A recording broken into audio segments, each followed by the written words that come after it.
Imagine this, a map of the world glowing in red, every nation pulsing with debt. Governments borrow, banks lend, and the money flows. But who's really on the other side of those loans? Who owns the debt of the world? Because it's not the taxpayers, not even the governments. It's an invisible empire made of funds, institutions, and families you'll never see on TV. And their power? It's bigger than most countries' armies. This isn't fiction. This is how the modern world quietly surrendered its freedom.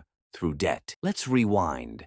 After World War II, the world was broke but rebuilding. Nations needed cash. Enter the bond market, a trillion-dollar promise machine. Countries issue IOUs called sovereign bonds. Investors buy them. Simple, right? But over decades, something changed. A handful of private institutions, think BlackRock, Vanguard, and major central banks started buying everyone's debt. The same few groups now hold stakes in nearly every government and major company on Earth. It's like a spider web made of dollars, and every thread leads to them. A 2023 study found that just 3 asset managers control over $20 trillion, nearly the GDP of the United States. Here's how the empire works. Imagine every dollar of government debt as a chain. The lender holds one end, the nation holds the other. If a country defaults, the lender tightens the chain. They can force austerity, privatization, even regime change. This is soft power, economics as a weapon. It's been used on Latin America in the 80s, Asia in the 90s,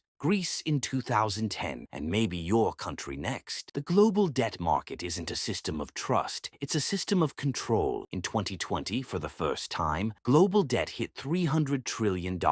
That's more than 3 times the world's GDP. If money is power, then debt is dependency. And as governments printed trillions to survive COVID, the empire grew even richer. The debt holders didn't lose. They multiplied. Nations thought they were saving their economies, but they were selling their future. Now every decision, from healthcare funding to climate policy, passes through invisible financial hands. The more we borrow, the tighter the grip becomes. Democracy bends. Markets obey. The empire doesn't need to invade. It just collects interest. So, who really runs the world?